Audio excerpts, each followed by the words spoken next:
ये है वो बदनामे जमाना आइलैंड जिसे लिटिल सेंट जेम्स या फिर एप्स्टीन आइलैंड कहते हैं। 72 एकड़ के इस आइलैंड पर तकरीबन हर लग्जरी मौजूद थी। यहाँ लग्जरी रिजॉर्ट से लेकर प्राइवेट डॉग्स और लाइब्रेरी से लेकर सिनेमा सब कुछ मौजूद था। दुनिया की बड़ी शख्सियात का इस आइलैंड पर आना जाना लगा रहता था। पर सच ये है कि यहाँ पार्टीज और वेकेशन की आड़ में कम उम्र बच्चों का गैर मुनासिब इस्तेमाल होता था। रिपोर्ट्स हैं कि इसी आइलैंड पर कुछ अंडरग्राउंड टनल्स भी बने थे। कहा जाता है कि यहाँ इन टनल्स को एक खास मकसद के तहत बनाया गया था। यहाँ तो आइलैंड का स्टाफ इन्हें एक जगह से दूसरी जगह जाने के लिए इस्तेमाल करता ताकि ऊपर मेहमानों पर उनकी नजर ना पड़े, या फिर ये एलीट मेहमानों के लिए ही एक एस्केप रूट था। जिन लोगों को इस अड्डे से तकलीफ थी वो थी कम उम्र लड़कियां और उनके पेरेंट्स। पर इन ताकतवर लोगों का नाम सुनते ही किसी की भी इनके खिलाफ जाने की हिम्मत नहीं हुई, कम से कम कई सालों तक तो नहीं। लेकिन फिर मार्च 2005 में इस सारी कहानी से तब पर्दा उठा जब कोर्टनी वाइल्ड नाम की एक लड़की ने बहादुरी का मुजाहिरा करते हुए फ्लोरिडा के पाम बीच पुलिस स्टेशन में जेफरी एप्स्टीन के खिलाफ पहली रिपोर्ट दर्ज करवाई। इस केस में पुलिस, FBI और दूसरी इन्वेस्टिगेशन एजेंसीज को जो सबूत मिले उसने सबके रोंगटे खड़े कर दिए। एविडेंस में शामिल थे अहम शख्सियात के नाम, उनकी नामुनासिब तस्वीरें और एप्स्टीन आइलैंड तक जाने का फ्लाइट लॉग। इन तमाम सबूतों को कोर्ट में पेश किया गया और इन्हीं डॉक्यूमेंट्स को एप्स्टीन फाइल्स कहा जाता है। पर सवाल ये है कि कौन था जेफरी एप्स्टीन, उसके पास इतना पैसा आया कहां से और वो मशहूर तरीन लोगों से कनेक्शंस बनाने में कैसे कामयाब हुआ। सीक्रेट आइलैंड पर सीक्रेट टनल्स के अलावा FBI को और क्या कुछ मिला, और सबसे बढ़कर इतने सिक्योर्ड जेल में जब जेफरी की मौत हुई उस रात CCTV कैमरास का खराब होना कोई इत्तेफाक था या फिर इसके पीछे भी किसी बड़ी ताकत का हाथ था। ज़ेम TV की वीडियोस में एक बार फिर से खुशामदीद। नाजरीन, एक मामूली मैथ टीचर जो देखते ही देखते दुनिया का सबसे पुरअसरार अमीर शख्स बन गया। जेफरी एप्स्टीन ने 1970s में डेल्टन स्कूल से शुरुआत की, लेकिन उसका असली ठिकाना वॉल स्ट्रीट था। उसने विक्टोरिया सीक्रेट के मालिक लेस्ली वेक्सनर जैसे बिलियनियर्स का भरोसा जीता और उनका पैसा मैनेज करने लगा।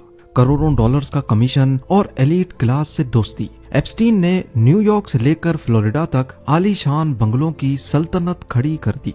लेकिन इस चमकती दुनिया के पीछे एक तारीक राज छुपा था।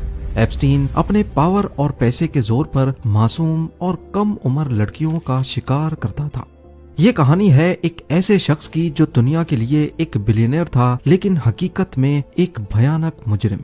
मैनहट्टन का सबसे बड़ा प्राइवेट महल, न्यू मैक्सिको का 7,500 एकड़ का रैंच और पेरिस में लग्जरी अपार्टमेंट्स। एप्स्टीन की शाही जिंदगी किसी ख्वाब से कम नहीं थी, लेकिन उसकी असली सल्तनत कैरेबियन में वाक़े 72 एकड़ का जजीरा था, लिटिल सेंट जेम्स, जिसे हम एप्स्टीन आइलैंड भी कहते हैं। यहाँ पहुंचने के लिए एप्स्टीन अपना प्राइवेट जेट इस्तेमाल करता, जिसे मीडिया ने लोलिता एक्सप्रेस का नाम दिया। पर आखिर इस आइलैंड पर होता क्या था? दावे किए गए हैं कि इस आइलैंड पर दुनिया के बड़े नामी गिरामी शख्स मेहमान बनते थे और यहाँ अंडर एज लड़कियों को टारगेट किया जाता था। एप्स्टीन की दुनिया में सिर्फ पैसा नहीं, दुनिया के ताकतवर तरीन चेहरे भी शामिल थे। बिल क्लिंटन ने एप्स्टीन के प्राइवेट जेट पर 26 मरतबा सफर किया, जिनमें इंटरनेशनल टूर्स भी शामिल थे।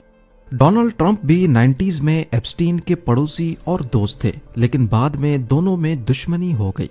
ट्रंप ने दावा किया कि उन्होंने हमेशा एप्स्टीन के आइलैंड जाने से इनकार किया था।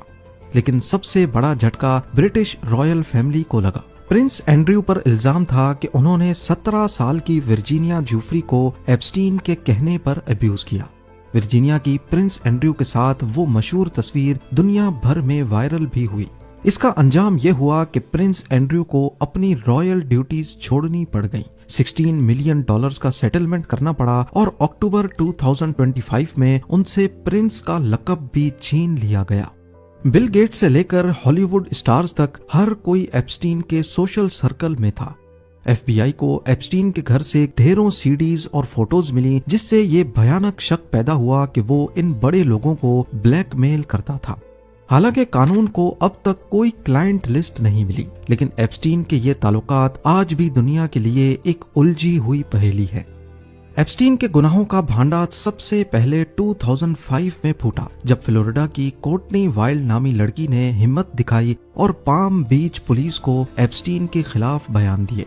पुलिस इन्वेस्टिगेशन ने दुनिया को हिला कर रख दिया। पता चला कि एप्स्टीन एक दो नहीं बल्कि दर्जनों अंडर एज लड़कियों का शिकार कर रहा था। और यहीं से शुरू होता है दुनिया की जुडिशल तारीख का सबसे बड़ा मजाक। 2008 में जब एप्स्टीन को उम्र भर के लिए जेल जाना चाहिए था, तब एक सीक्रेट डील तैयार की गई। यूएस अटॉर्नी अलेक्जेंडर एकोस्टा और एप्स्टीन के महंगे वकीलों ने मिलकर विक्टिम्स को अंधेरे में रखा और एक ऐसा समझौता किया जिसने एप्स्टीन को बचा लिया। नतीजा, एप्स्टीन को सिर्फ 18 महीने की सजा हुई और हैरत की बात यह कि उसे जेल में भी वीआईपी ट्रीटमेंट मिला। वो दिन भर अपने ऑफिस में काम करता और रात को सिर्फ सोने जेल जाता था। सिर्फ 13 महीनों के बाद वो